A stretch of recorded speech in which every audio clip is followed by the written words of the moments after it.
नमस्कार, मैं डॉक्टर पारुल मिश्रा आप सबका स्वागत करती हूँ। आज हम पढ़ेंगे सरदार पूर्ण सिंह का जो निबंध है आचरण की सभ्यता। मध्य प्रदेश असिस्टेंट प्रोफेसर में लगा हुआ है आचरण की सभ्यता, है ना? सरदार पूर्ण सिंह का मजदूरी और प्रेम जो निबंध है वो यूजीसी नेट में मध्य प्रदेश सेट में भी लगा हुआ है ना? तो यूजीसी नेट में इसी बार क्वेश्चन पूछा गया था। उसके शीर्षकों से को क्रम से लगाइए, है ना? तो कहीं से भी क्वेश्चन पर सरदार पूर्ण सिंह से क्वेश्चन ज़रूर आता है, क्योंकि ये बहुत ही इम्पोर्टेंट लेखक हैं, है ना? तो पहले इनका हम जन्म देख लेते हैं। तो इनका जन्म 17 फरवरी 1831 एबटाबाद, पाकिस्तान में हुआ था, ठीक है? 1831 81 है यहाँ पे थ 18 86 ठीक है, 31 में इनकी मृत्यु होती है।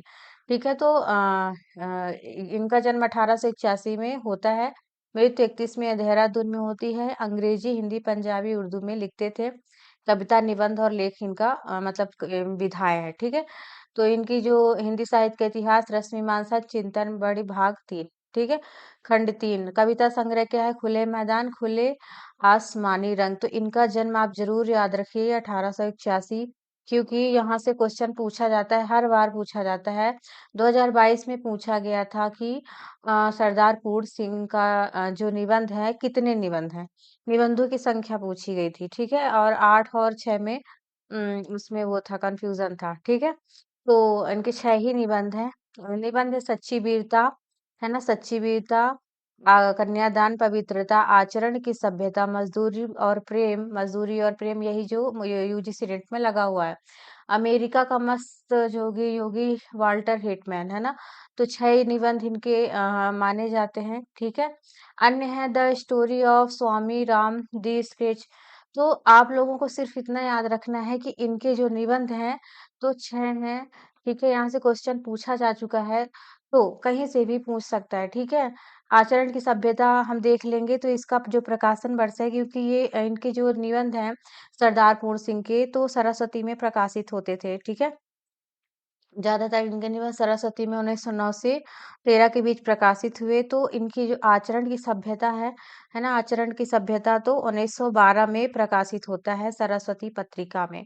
ओके, सरस्वती पत्रिका में 1912 में ये प्रकाशित होता है। और इसमें क्या है इस निबंध में? तो हृदय की जो मुक्तावस्था है, मतलब भावुकता है, उसको दिखाया गया है, ठीक है? इस निबंध में क्या दिखाया गया है कि जो भावुकता है आध्यात्मिक व चमत्कारिक रूप से इसमें दिखाई पड़ती है इस निबंध में। ओके, तो पाकिस्तान एबटाबाद 1881 में जन्म होता है, 1912 में सरस्वती, है ना? पूछा जाएगा कि किस पत्रिका में? तो सरस्वती पत्रिका में, ठीक है? पढ़ते हैं यहाँ से। तो विद्या, कला, कविता, साहित्य, धन और राजस्व से भी आचरण की सभ्यता अधिक ज्योतिषमयी है, ठीक है? किससे किससे है? तो विद्या से, कला से, कविता से, साहित्य और धन से, है ना? धन और राजस्व से आचरण की सभ्यता अधिक क्या है? ज्योतिषमयी है। आचरण की सभ्यता को प्राप्त करके एक कंगाल आदमी राजाओं के दिलों पर भी अपना प्रभुत्व जमा सकता है, क्योंकि जो निबंध है, निबंध से ज्यादातर क्वेश्चन पूछे जाते हैं किससे? मतलब कथन कारण से, ठीक है? तो आप लोग इसको देख लीजिएगा अच्छे से। इस सभ्यता के दर्शन से कला और संगीत, है ना? कला और साहित्य और संगीत को अद्भुत सिद्धि प्राप्त होती है, राग अधिक मृदु हो जाता है। विद्या का तीसरा शिव नेत्र है ना? विद्या का तीसरा क्या है? शिव नेत्र खुल जाता है। चित्रकला का मौन राग आलापने लग जाता है। वक्ता चुप हो जाता है। वक्ता क्या हो जाता है? चुप हो जाता है। लेखक की लेखनी थम जाती है। मूर्ति बनाने वाले के सामने नए कपोल, नए नयन और नई छवि का दृश्य उपस्थित हो जाता है ना? आचरण की सभ्यता, भाषा सदा मौन रही है। बहुत इंपॉर्टेंट है कि पूछेगा कि आचरण की सभ्यता की भाषा कैसी है? तो सदा मौन है। क्या है? मौन है, ठीक है? आचरण की सभ्यता सदा मौन रही है। इस भाषा का निघंट शुद्ध श्वेत पत्रों वाला है। इसमें नाम मात्र के लिए भी शब्द नहीं है। यह सभ्यता नाद करता हुआ भी मौन है ना? तो ये सभ्यता नाद करता हुआ भी मौन है, व्याख्यान देता हुआ भी व्याख्यान के पीछे छिपा है, राग गाता हुआ भी राग के सुर के भीतर पड़ा हुआ है। मृदु वचनों की मिठास में आचरण की सभ्यता मौन रूप से खुली हुई है। नम्रता, दया, प्रेम और उदारता सब के सब सभ्यता के भाषा के मौन व्याख्यान है। तो यहाँ से पूछा जा सकता है कि जो सभ्यता का भाषा मौन है, तो उसके व्याख्यान कौन-कौन से हैं? तो नम्रता है, दया है, प्रेम है और उदारता, है ना? तो नम्रता, प्रेम, दया और उदारता ये क्या है? व्याख्यान है। मनुष्य के जीवन पर मौन व्याख्यान का प्रभाव चिरस्थायी रहा है ना? तो मनुष्य के जीवन पर जो मौन व्याख्यान है, चिरस्थायी रहा है। उसकी आत्मा का एक अंग हो जाता है, ठीक है? मौन ना काला, ना नीला, ना पीला, ना सफेद, ना पूर्वी, ना पश्चिमी, ना उत्तरी, ना दक्षिणी, बेनाम, बेनिशान, बेमकान, विशाल आत्मा के आचरण में मौन रूपिणी सुगंधि सदा प्रसारित होती रहती है। ठीक है? तो ये आचरण की सभ्यता का है। ठीक है? इसके मौन से प्रसूत प्रेम, पवित्रता, धर्म सारे जगत का कल्याण करके विस्तृत होते हैं। इसकी उपस्थिति में मन और हृदय की ऋतु बदल जाते हैं, है ना? तो इसकी उपस्थिति में क्या होते हैं? मन और ऋतु बदल जाते हैं। जब आचरण की सभ्यता रहती है तो मन और हृदय का जो ऋतु है वो बदल जाता है। तीक्ष्ण गर्मी से जले है ना जले भुने व्यक्ति आचरण के काले बादलों की बूंदाबांदी से शीतल हो जाते हैं। मानो शरद ऋतु में क्लेशातुर हुए पुरुष इसकी सुगंध में अटल वसंत ऋतु के आनंद का पान करते हैं। आचरण के नेत्र के एक अश्रु से जगत भर के नेत्र भीग जाते हैं, है ना? तो आचरण के अश्रु से क्या होता है? जगत भर के नेत्र भीग जाते हैं। आचरण के आनंद नृत्य से उन्मत्त यहाँ पे कथन दे देगा कि आचरण से नित्य है ना अश्रु भीग जाते हैं। सही है कि नहीं? फिर उसका भी ये नीचे का ये दे देगा कारण में, है ना? तो ये कथन कारण से निबंध में क्वेश्चन ज्यादा आते हैं। ओके। आचरण के मौन व्याख्यान से मनुष्य को एक नया जीवन प्राप्त होता है। क्या होता है? आचरण के मौन व्याख्यान से मनुष्य को एक नया जीवन प्राप्त होता है। नए नए विचार स्वयं ही प्रकट होने लगते हैं। सूखे काष्ठ सचमुच ही हरे हो जाते हैं। सूखे कूपों के जल भर जाता है। कूपों में मतलब कुआं में जो जिसमें पानी निकाला जाता है, जल भर जाते हैं। नए नेत्र मिलते हैं। कुल पदार्थ के साथ साथ नया मैत्री भाव फूट पड़ता है। सूर्य, जल, वायु, पुष्प, पत्थर, घास, पात, नर, नारी, बालक तक सब में एक अश्रुतपूर्ण सुंदर मूर्ति के दर्शन होने लगते हैं, है ना? मौन रूपी व्याख्यान मौन रूपी व्याख्यान की महत्ता इतनी बलवती, इतनी अर्थवती और इतनी प्रभाववती होती है कि उसमें उसके सामने क्या मातृभाषा, क्या साहित्य भाषा और क्या अन्य देश की भाषा सब कुछ तुच्छ प्रतीत होती है ना? तो जो मौन रूपी व्याख्यान की भाषा है उसके सामने सब कुछ तुच्छ प्रतीत होता है ना? अन्य कोई भाषा दिव्य नहीं है। केवल आचरण की मौन भाषा ही ईश्वरीय है ना? तो कुछ क्वेश्चन पूछा जाएगा कि कौन सी भाषा ईश्वरीय है? तो मौन आचरण है ना? जो व्यक्ति जिसका आचरण सही रहता है वो हमेशा मौन ही रहता है, शांत स्वभाव का रहता है ना? तो यहाँ पे उसी की बात की गई है। विचार करके देखो मौन व्याख्यान किस तरह आपके हृदय में नाड़ी नाड़ी में सुंदरता को पिरो देता है। वह व्याख्यान ही क्या है ना? वह व्याख्यान ही क्या जिसमें हृदय की धुन को मन के लक्ष्य को ना ही बदल दिया जाए, है ना? तो वह व्याख्यान ही क्या है जिसके हृदय में धुन ना हो, मन को लक्ष्य और मतलब उसके लक्ष्य मन को ना बदल दिया जाए, वह व्याख्यान ही क्या? चंद्रमा की मंद मंद हंसी का तारा गण के कटाक्षपूर्ण प्रकृति मौन व्याख्यान का प्रभाव किसी कवि के दिल में घुसकर देखो। सूर्यास्त होने के पश्चात श्री केशव चंद्र सेन, है ना? तो केशव चंद्र सेन का यहाँ पे नाम आया है। केशव चंद्र सेन और महर्षि देवेंद्र नाथ ठाकुर ने सारी रात एक क्षण की तरह गुजार दी। एक तो कल की बात है, कमल और नरगिस के नयन देखने वाले नेत्रों से पूछो कि मौन व्याख्यान की प्रभुता कितनी दिव्य है है ना। तो मौन व्याख्यान की प्रभुता कितनी दिव्य है, यहाँ पे केशव चंद्र सेन और महर्षि देवेंद्र नाथ ठाकुर का नाम आया हुआ है। प्रेम की भाषा शब्द रहित है। शब्द रहित मतलब प्रेम की भाषा कैसी है? शब्द रहित मतलब बिना बोले जो समझा जा वही प्रेम है, शब्द उसमें नहीं होते, ठीक है। प्रेम की भाषा क्या है? शब्द रहित है ना। और आचरण की भाषा ईश्वरीय है, यहाँ पे देखते रहिएगा, ठीक है। ये दूसरा है, प्रेम की भाषा शब्द रहित है। नेत्रों की, कपोलों की, मस्तक की भाषा भी शब्द रहित है। नेत्रों की मतलब आंखों से इशारे करना, कपोलों से मतलब गाल से, मस्तक से इशारा करना, ये सब शब्द रहित है ना। इसमें शब्द नहीं होते। जीवन का तत्व भी शब्द से परे है। जो जीवन का तत्व है वो भी शब्द से परे है। सच्चा आचरण क्या है? ये मोस्ट है, ठीक है। यहाँ पे देखिएगा, सच्चा आचरण प्रभावशील, अचल, स्थिर, संयुक्त आचरण ना तो साहित्य के लंबे व्याख्यानों से गढ़ा जा सकता है, ना नाद की श्रुतियों के मीठे उपदेश से, ना अंजलि से, ना कुरान से, ना धर्म चर्चा से, ना केवल सत्संग से। जीवन के आचरण में धुंध हुए पुरुष प्रकृति और मनुष्य के जीवन के मौन व्याख्यान के यत्न से सुनार के छोटे हथौड़े की मंद मंद चोटों की तरह आचरण की का प्रत्यक्ष रूप इसमें होता है, ठीक है। बर्फ का टुकड़ा, बर्फ का दुपट्टा बांधे हुए हिमालय में एक समय अति सुंदर, अति ऊंचा, अति गौरवान्वित महसूस होता है, परंतु प्रकृति के अगणित शब्दों में के परिश्रम के रेत में एक परमाणु समुद्र के जल में डुबो डुबो कर उनका अपने विचित्र हथौड़े से सुडौल करके इस हिमालय के दर्शन कराए। आचरण भी हिमालय की तरह एक ऊंचा विशाल मंदिर है, बहुत इंपॉर्टेंट है। आचरण क्या है?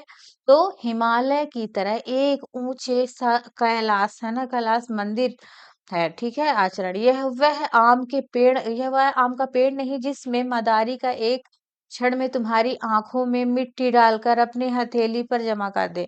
इसके इसके बनने में अनंत काल लगता है।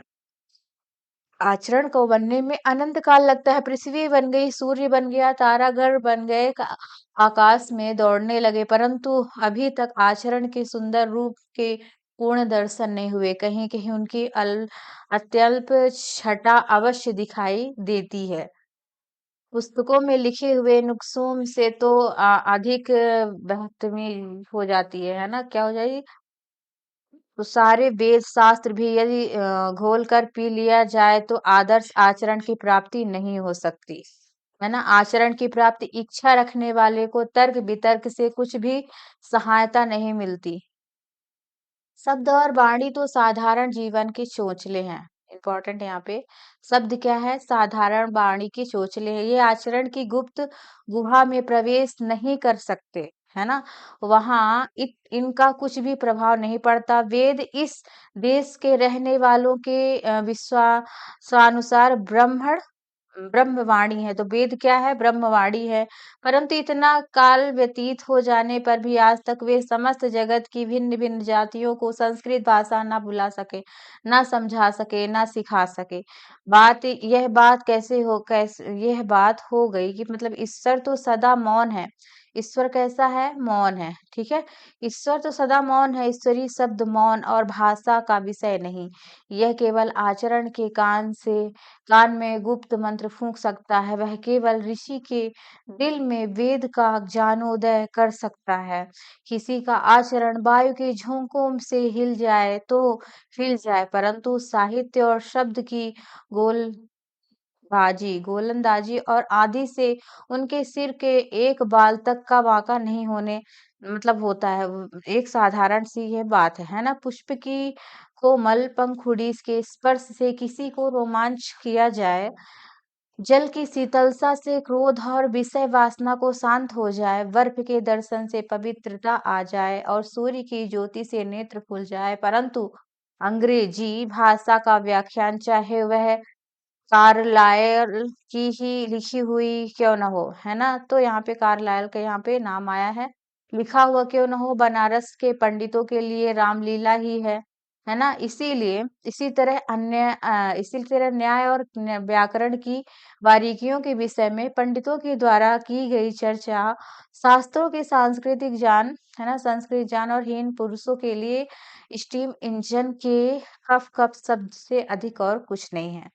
यदि आप कहें कि व्याख्यानों के द्वारा, उपदेशों के द्वारा, धर्म चर्चा द्वारा कितने ही पुरुष और नारियों के हृदय पर जीवन व्यापी प्रभाव पड़ा है, तो उत्तर यह है कि प्रभाव शब्द का नहीं पड़ता, प्रभाव तो सदाचार का पड़ता है ना? तो किसका प्रभाव पड़ता है? सदाचार का, है ना? सदाचरण का। साधारण उपदेश तो यह है कि हर गिरजे, हर मंदिर, हर मस्जिद में होते हैं, परंतु उनका प्रभाव तभी हम पढ़ते हैं, मतलब तभी हम पर पड़ता है जब गिरजे का पादरी स्वयं ईसा होता है, मंदिर का पुजारी स्वयं ब्रह्मर्षि होता है, मस्जिद का मुल्ला होता है ना?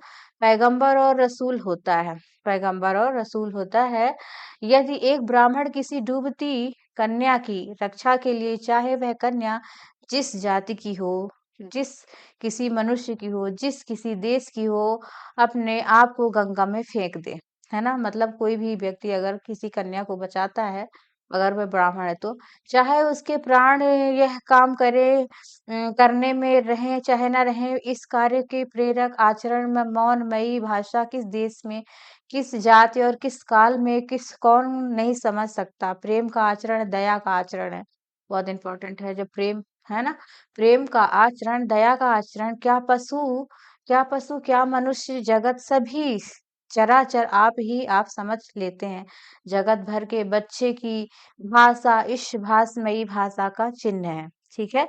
तो जगत भर के बच्चे की क्या है, बहुत इंपॉर्टेंट यहाँ पे कथन है, जगत भर के बच्चों की जो भाषा है, भाषमयी, भाषहीन और भाषा चिन्ह है। बालकों के इस शुद्ध मौन का नाद हास्य ही सब देशों में एक सा पाया जाता है। मनुष्य का जीवन इतना विशाल है कि उसमें आचरण को मतलब रूप देने के लिए नाना प्रकार के ऊंच नीच, भले बुरे विचार, अमीर गरीब, उन्नति अवनति इत्यादि की सहायता पहुंचाते हैं। पवित्र और अपवित्रता ही मनुष्य उतनी ही बलपती है जितनी की पवित्र और पवित्रता। ठीक है? तो इम्पोर्टेंट कथन है कि पवित्र और अपवित्रता उतनी ही बलपती है जितनी पवित्र और पवित्रता। जो कुछ जगत में हो रहा है वह केवल आचरण के विकास के अर्थ में हो रहा है। अंतरात्मा वही काम करती है जो बाह्य हृदय के, है ना, बाह्य पदार्थों के संयोग का प्रतिबिंब होती है, जिनको हम पवित्र आत्मा कहते हैं। क्या पता किन किन कूपों से निकाल कर वे उदय हो प्राप्त होते हैं, जिनको हम धर्मात्मा कहते हैं। क्या पता किन किन अधर्मों को करके वे धर्म का ज्ञान पा सके हैं। ठीक है? जिनको हम सभ्य कहते हैं और जो अपने जीवन में पवित्रता को ही सब कुछ समझते हैं। क्या पता वे कुछ काल पूर्व बुरी अधर्म और अपवित्रता में लिप्त रहे हों, है ना? अपने जन्म जन्मांतरों के संस्कारों से भरी हुई अधर्मकारमयी कोठरी से निकलकर ज्योति का स्वच्छ वायु में परिपूर्ण खुले हुए देश में जब तक अपना आचरण, है ना, आचरण अपने नेत्र ना खोल चुके हों, तब तक वह धर्म गूढ़ तत्व जैसे, मतलब कैसे समझ में आ सकता है। नेत्र रहित सूर्य से क्या लाभ? नेत्र रहित सूर्य से, बहुत इंपॉर्टेंट यहाँ पे कथन है, नेत्र रहित सूर्य से क्या लाभ? कविता, साहित्य, पीर, पैगंबर, गुरु, ऋषि आदि उपदेश से क्या लाभ उठाने? यदि आत्मा में बल नहीं तो उनसे क्या लाभ, है ना? जब तक यह जीवन का बीज पृथ्वी के मूल मंत्र के ढेर में पड़ा हुआ है, अथवा जब तक वह खाद की गर्मी से अंकुरित नहीं होता, प्रस्फुटित नहीं होता, है ना, प्रस्फुटित होकर उसके दो नए पत्ते ऊपर नहीं निकल आए, तब तक वह ज्योति और वायु किस काम के हैं? वह आचरण ही धर्म संप्रदायों के अनुचारित शब्दों को सुनता है। हम में कहा है कि जब वही नहीं फिर क्यों ना ये संप्रदाय हमारे मानसिक महाभारतों का कुरुक्षेत्र बने, क्यों ना प्रेम, पवित्र, हत्या, अत्याचार इन संप्रदायों के नाम से हमारा खून करे। कोई भी संप्रदाय आचरण रहित पुरुष के कल्याणकार कारक नहीं हो सकता। इम्पोर्टेंट यहाँ पे कोई भी संप्रदाय क्या नहीं हो सकता? कोई भी संप्रदाय आचरण रहित पुरुष के कल्याणकारक नहीं हो सकता। आचरण वाले पुरुष के लिए सभी धर्म संप्रदाय कल्याणकारक है ना? सच्चा साधु धर्म को गौरव देता है। इम्पोर्टेंट है, सच्चा साधु क्या देता है? सच्चा साधु धर्म को गौरव देता है। धर्म को किसी गौरवान्वित नहीं करता, है ना? धर्म को गौरव देता है, धर्म को किसी को गौरवान्वित नहीं करता। आचरण का विकास जीवन का परमोद्देश्य है। इम्पोर्टेंट है, आचरण का विकास क्या है? परमोद्देश्य है। आचरण के विकास के लिए नाना प्रकार की सामग्री का जो संसार में संभूत शारीरिक, प्राकृतिक, मानसिक, आध्यात्मिक जीवन में वर्तमान है, उन सब की क्या एक पुरुष, क्या एक जाति के आचरण के विकास में साधनों के संबंध में विचार करना होगा। आचरण के विकास के लिए जितने कर्म हैं, उन सबको आचरण के संगठनकर्ता धर्म अंग मानना पड़ेगा। चाहे कोई कितना भी बड़ा महात्मा क्यों न हो। इम्पोर्टेंट है, ठीक है? वह निश्चय पूर्वक यह नहीं कह सकता कि यूं ही करो, किसी तरह नहीं। आचरण की सभ्यता की प्राप्ति के लिए सब सबको एक पथ नहीं बता सकता। आचरणशील महात्मा स्वयं भी किसी अन्य की बनाई हुई सड़क से नहीं आया, है ना? आचरणशील जो महात्मा है वो किसी भी मनुष्य की स्वयं की बनाई सड़क से नहीं आया। उसने अपनी सड़क स्वयं ही बनाई है ना? उसने अपना आचरण मतलब स्वयं ही बनाया। इसी से उसके बनाए हुए रास्ते पर चलकर हम भी अपने आचरण को आदर्श के ढांचे में नहीं ढाल सकते। हमें अपना रास्ता अपने ही कुदाली एक-एक चोट से रात दिन बनाना पड़ेगा, है ना? मतलब अपना आचरण खुद बनाना होगा, कवि का ये संदेश है। उसी पर हम उसी पर चलना भी पड़ेगा। हर किसी को अपने देश कालानुसार राम प्राप्ति के लिए अपनी नैया अपनी ही बनानी पड़ेगी, है ना? अपनी नैया खुद बनानी पड़ेगी। यदि मुझे ईश्वर का ज्ञान नहीं तो ऐसे ज्ञान से क्या प्रयोजन? यदि मुझे ईश्वर का ज्ञान नहीं तो ऐसे ज्ञान का क्या प्रयोजन? जब तक मैं अपना हथौड़ा ठीक ठीक चलाता हूँ और रूपहीन लोहे को तलवार के रूप में गढ़ देता हूँ, तब तक मुझे, यदि ईश्वर का ज्ञान नहीं तो नहीं होने दो, है ना? उस ज्ञान से मुझे प्रयोजन ही क्या? जब तक मैं अपना उद्धार ठीक और शुद्ध रीति से किए जाता हूँ, तब तक मुझे आध्यात्मिक पवित्रता का ज्ञान नहीं होता। ना होने दो, है ना? उससे सिद्धि की क्या हो सकती है? जब तक किसी जहाज के कप्तान के हृदय में इतनी वीरता भरी हुई है कि वह महा भयानक समय में भी अपने जहाज को नहीं छोड़ता, है ना? नहीं छोड़ता, तब तक वह मेरी तेरी दृष्टि में शराबी और श्रोण है।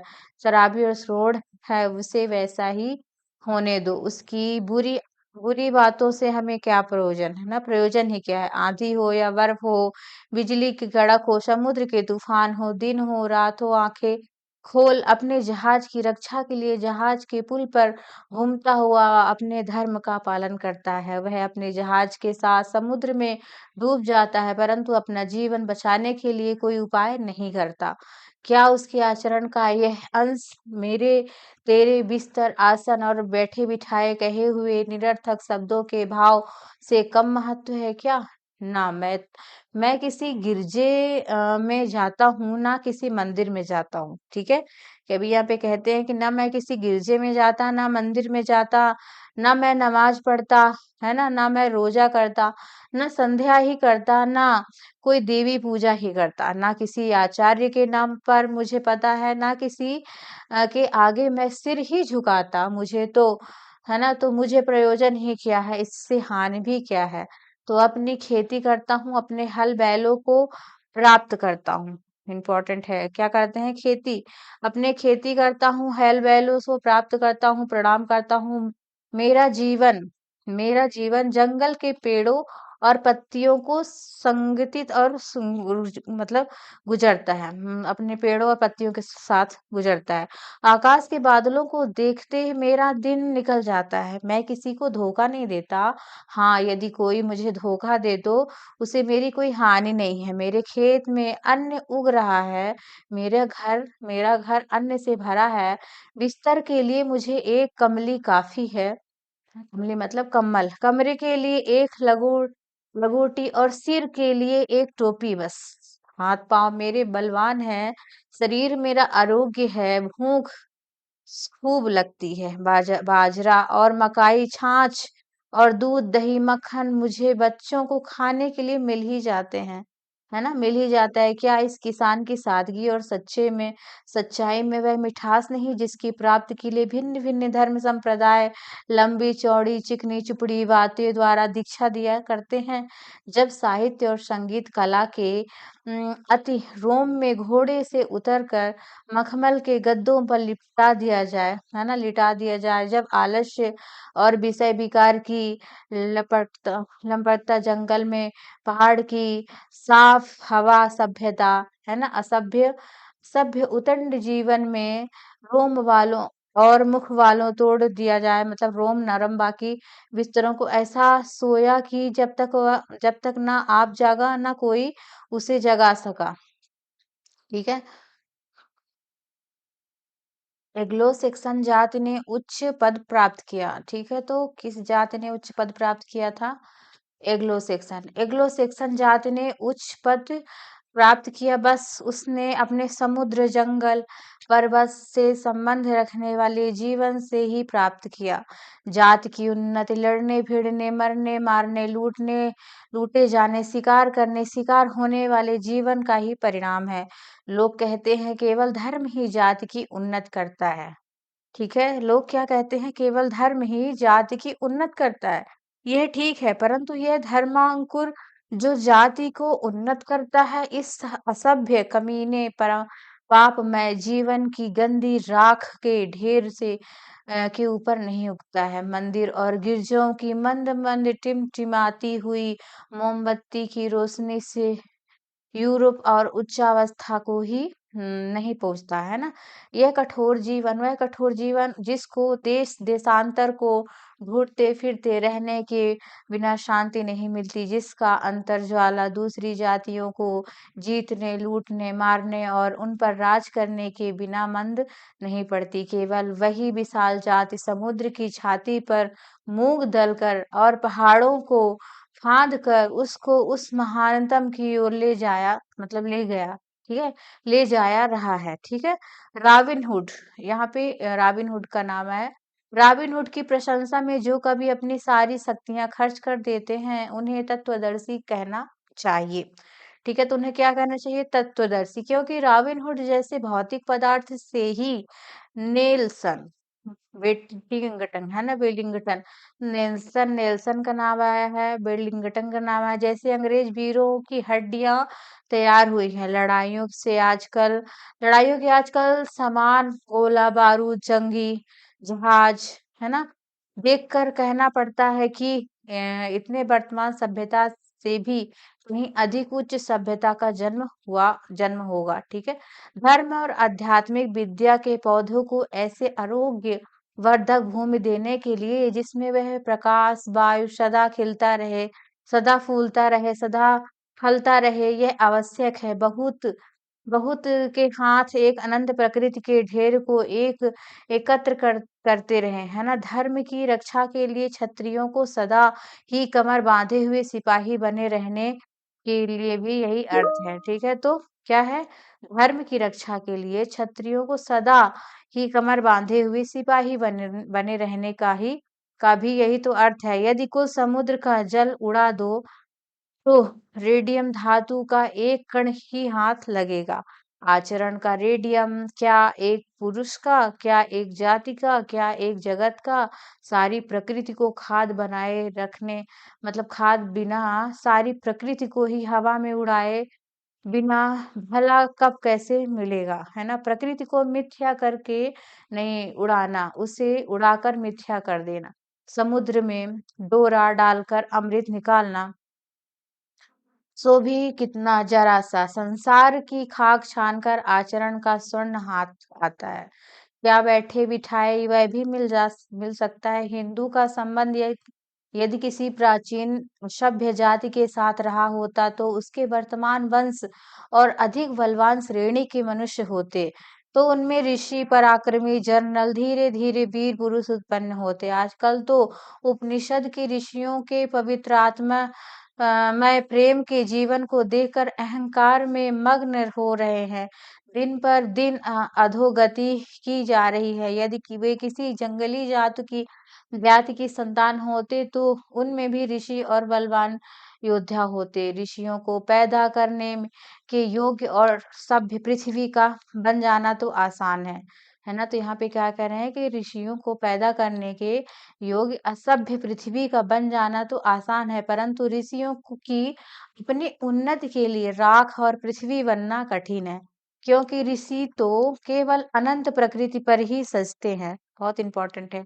ऋषि कहाँ सजते हैं? अनंत प्रकृति पर, हमारी जैसी पुष्प शैया पर मुरझा जाते हैं। माना कि प्राचीन काल में यूरोप में सभी असभ्य थे, परंतु आज तो हम सभ्य हैं, है ना? हम असभ्य हैं। उनकी असभ्यता के ऊपर ऋषि जीवन की उच्च सभ्यता फूल रही है ना? और हमारे ऋषियों के जीवन में फूल की सैया आजकल असभ्यता का रंग चढ़ा हुआ है। सदा ऋषि पैदा करते रहना अर्थात पानी ऊंची चोटी के ऊपर इन फूलों को सदा धारण करते रहना ही जीवन का नियमों का पालन करना है ना? धर्म के आचरण की प्राप्ति यदि ऊपरी आडंबर से होती तो आजकल भारत निवासी सूर्य के समान शुद्ध आचरण वाले हो जाते। बहुत इंपॉर्टेंट कथन है, ठीक है? भाई भला तो जप नहीं, भाई भला सो तो जप नहीं, गंगा नहाने से तो तप नहीं, ठीक है?